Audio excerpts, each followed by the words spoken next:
Bonjour à tous et bienvenue sur ma chaîne État des jeux. On se retrouve aujourd'hui pour une nouvelle vidéo sur Marvel Champion, le jeu de cartes, avec un nouveau paquet héros, et il s'agit de Storm. Donc pour rappel, Marvel Champion, le jeu de cartes, un jeu Fantasy Flight Game.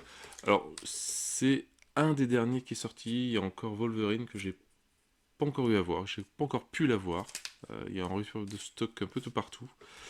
Donc, dès que je l'aurai, je l'ouvrirai. Et après, il y a la nouvelle extension à ouvrir. Et je crois qu'il me reste encore un autre à faire. Enfin, voilà. J'essaie de pas trop avoir de retard, en tout cas, sur Marvel Champion. Je vais reprendre aussi Horror Arkham. J'en ai un bon paquet à ouvrir. Que j'ai pas encore ouvert depuis X temps. Mais bon, ça viendra. Alors, ce petit deck, ça nous rajoute quoi? 60 nouvelles cartes. Donc, pour Tornade. Avec donc 2 nouvelles cartes qui peuvent être ajoutées à n'importe quel deck héros, un nouveau set modulaire pour faire donc des nouveaux scénarios, et le Némésis de Tornade qui n'est autre que Callisto. Un personnage que je ne connais pas énormément. Alors, on va essayer d'ouvrir ça.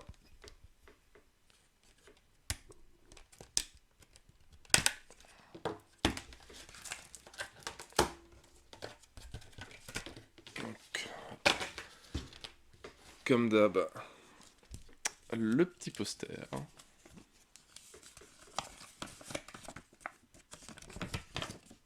Qui reprend l'illustration de la boîte. Alors, qu'est-ce que ça nous rajoute? Un deck climat. Permettre de contrôler le climat. Donc 4 cartes, forcément, ciel dégagé, ouragan, orage et blizzard. Comme petit système de jeu en plus, enfin ils ont encore rajouté un petit système. Icône d'amplification, donc ça augmente le nombre d'icônes de boost sur les cartes de boost. Et après comme mot-clé, on a perçant. Alors défausse toute carte d'état tenace de la cible de l'attaque avant d'infliger ses dégâts. Permanent, ne peut être vaincu ou quitter le jeu. Et sa boîte de texte ne peut pas perdre son texte imprimé ou être considéré comme vide. Et robuste, ne peut être ni sonné ni désorienté. Ouais, quand même. Alors, un petit deck commandement. Je suis bien curieux de voir les nouvelles cartes qu'ils ont réussi à faire.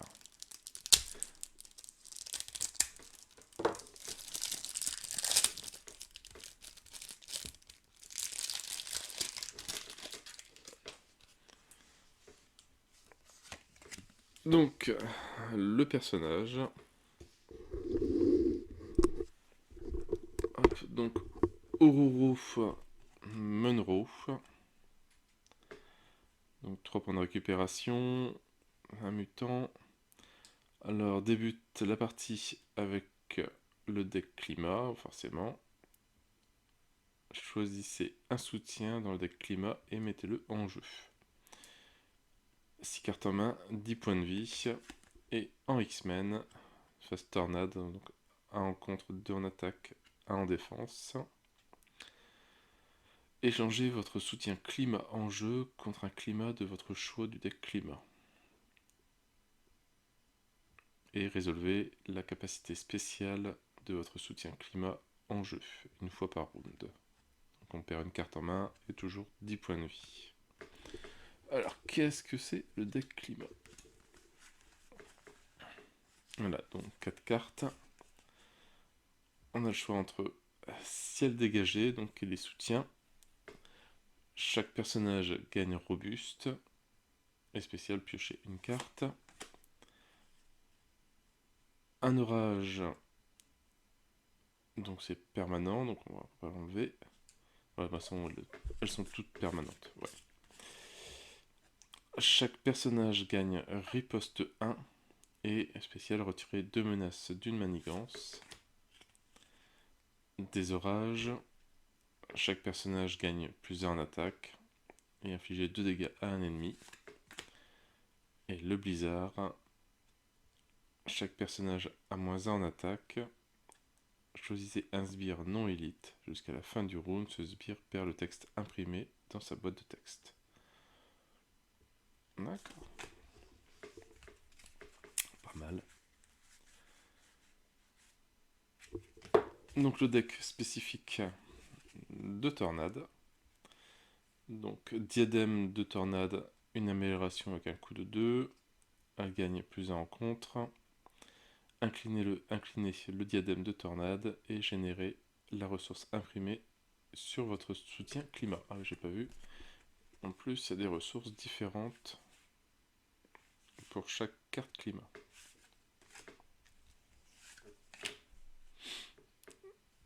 La cape de tornade, amélioration coût de 3, elle gagne +1 en défense et le trait aérien. Après avoir résolu les capacités spéciales de votre soutien climat, inclinez la cape de tornade pour redresser tornade. Le jardin d'Ororo, soutien coût de 1. Inclinez le jardin d'Ororo, soignez 2 dégâts de votre identité. La déesse des intempéries, événement coût de 0. Alors, échangez votre soutien climat en jeu contre un soutien de votre choix du deck climat. Résolvez la capacité spéciale de votre soutien climat en jeu. D'accord.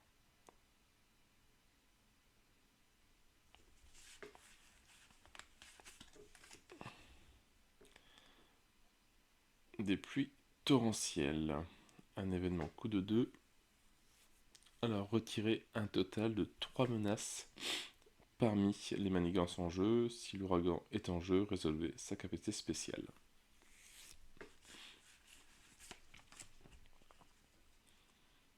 Éclair, événement coût de 3.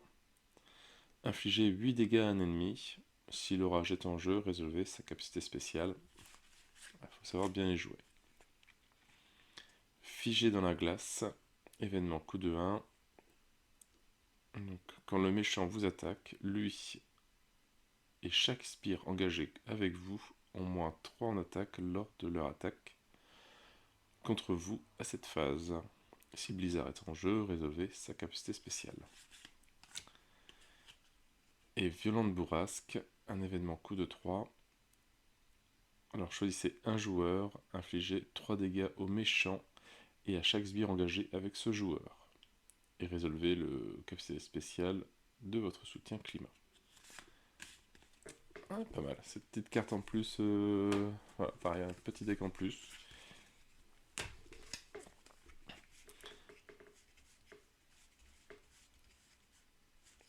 Alors, où est-ce que ça s'arrête? Voilà, hop. Donc, qu'est-ce qu'on a comme carte en plus?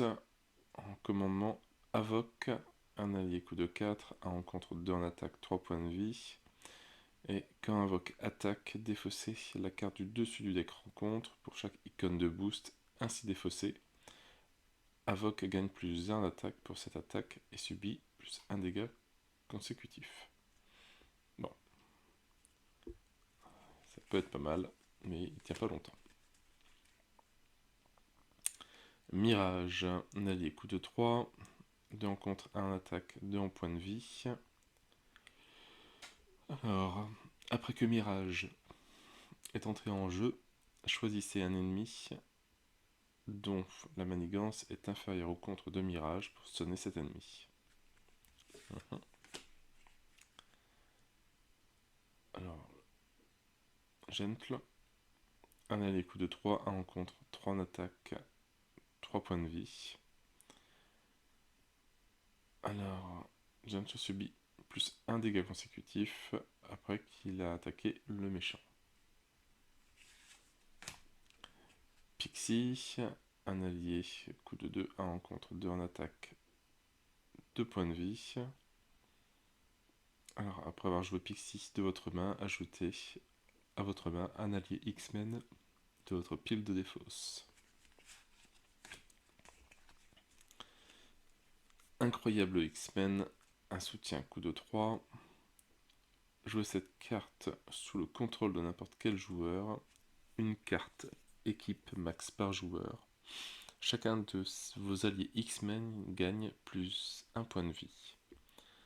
Si chacun de vos personnages a le trait X-Men, réduisez de 1 le coût en ressources des alliés X-Men que vous jouez. Bien placé, ça peut être pas mal. Compétence de leader, amélioration coût de 1. Donc on met 3 jetons commandement. Quand un allié effectue une action de contre de base ou d'attaque de base, retirez un jeton commandement de cette carte et gagne plus 1 en contre et plus 1 en attaque pour cette action.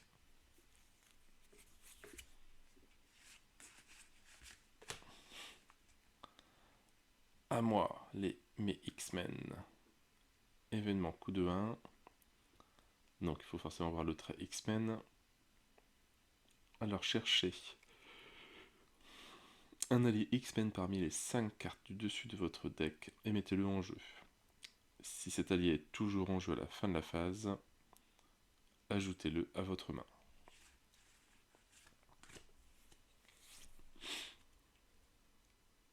Commandement d'élite, donc 2 max par deck. Quand vous dépensez cette carte pour jouer un allié, ce dernier gagne plus 1 en contre et plus 1 en attaque jusqu'à la fin de la phase.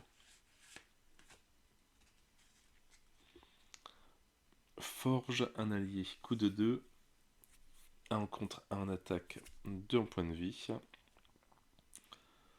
Alors, après que Forge est entré en jeu, cherchez un soutien X-Men ou X-Force dans votre deck ou votre pile de défausse et ajoutez-le à votre main. Forcément, le X-Jet, un soutien coup de 3. Inclinez le X-Jet et générer une ressource libre pour un joueur dont l'identité a le trait X-Men. Utopia, soutien coup de 2. Si chacun de vos alliés a le trait X-Men, augmentez de 1 votre limite d'alliés. Après qu'un allié X-Men est entré en jeu, inclinez Utopia pour redresser un personnage X-Men. Manoir X, un soutien coup de 2.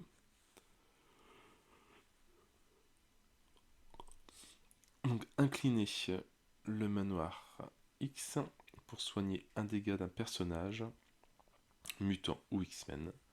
N'importe quel joueur dont l'alter ego a le trait mutant peut déclencher cette capacité. Endurance, amélioration coup de 1. Alors jouez cette carte sous le contrôle de n'importe quel joueur, une max force, vous gagnez 3 points de vie. Quand même. Nouvelle carte énergie. Bon, donc 3 nouvelles cartes qui sont plus basées sur les X-Men. Donc qui donnent 2 ressources. Énergie, génie et force. La carte d'obligation, la claustrophobie. Donc donnez cette carte au joueur d'Ororo Monroe. Passez sous forme d'alter ego. Vous ne pouvez pas changer de forme. Et inclinez Ororo Monroe pour retirer claustrophobie de la partie. D'accord. Donc là, il n'y a pas de choix comme les autres. Le Némésis de Tornade, donc Callisto. Une manigance, 3 d'attaque, 5 points de vie. À la coup rapide. Quand une traîtrise combat au couteau est révélée, donnez une carte d'état tenace à Callisto. Donc elle met une nouvelle manigance, chef des Morlocks. Donc le joueur qui a déjoué cette manigance cherche une traîtrise couteau au combat dans le deck rencontre, la pile de défausse rencontre et la zone mise de côté et la révèle. Donc ça c'est la nouvelle icône qu'ils ont dit, hop, qui est amplification. Et on met 2 manigances par joueur dessus.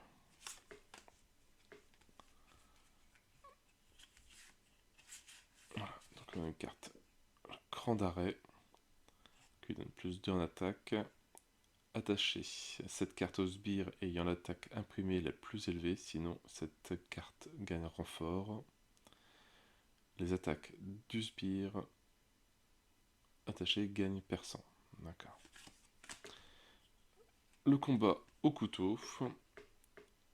Donc une fois révélé, si on est en alter ego, cette carte gagne renfort. Si on est en héros, choisissez un ennemi ayant l'attaque la plus élevée.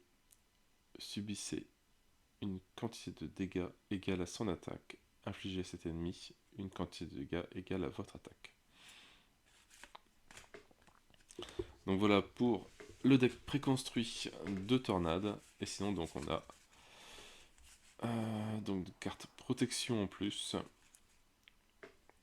Hop, hangar, un soutien coup de 1. Donc une max par joueur.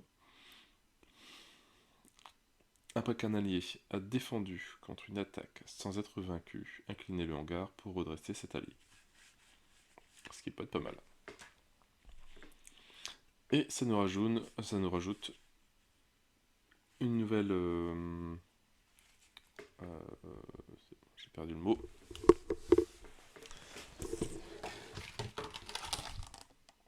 Un nouveau set modulaire, ça. Le roi d'ombre. Donc avec un nouveau méchant forcément. Le roi d'ombre, 3 manigances, 3 attaques, 6 points de vie. Tant qu'un sbire contrôlé est en jeu, le roi d'ombre ne peut pas subir de dégâts. Et une fois révélé, cherchez un exemplaire de l'attachement possédé dans le deck rencontre ou la pile de défausse. Rencontre et révélez-le et mélangez. Une nouvelle manigance, le seigneur du plan astral. Donc on met 6 manigances dessus. Une fois déjoué, défaussé, un exemplaire de possédé qui est en jeu. Et ça c'est accélération. Donc on met une manigance, une menace par tour en plus. Et un boost, si vous êtes engagé avec un sbire contrôlé, révélez cette manigance annexe.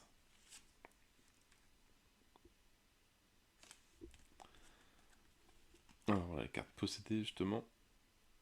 Alors considérez l'allié attaché comme un sbire contrôlé dont la boîte de texte est vide. Si manigance est égale à son contre imprimé et il ne subit pas de dégâts consécutifs. Ah non, sa manigance est égale à son contre imprimé. Une fois révélé, attachez cette carte à l'allié ayant le contre le plus faible et qui n'a pas d'exemplaire de carte possédée forcément. Si vous ne pouvez pas, cette carte gagne en renfort. Et attaque astrale. Chaque sbire contrôlé s'active contre vous. S'il n'y a pas de sbire contrôlé en jeu, cette carte gagne en renfort. Et en boost, mélangez dans le deck rencontre toutes les cartes du set Le Roi d'Ombre qui se trouve dans la pile de défausse rencontre. Bah pas mal, ce petit deck en plus, ce petit ennemi, ce petit set modulaire. Nouveau style de jeu avec les cartes climat qui se rajoutent. Donc pareil, encore un petit truc innovant en plus, c'est pas juste un héros tout simple. Voilà, donc maintenant, il n'y a plus qu'à continuer à jouer. On va reprendre un petit peu, ça fait un bail.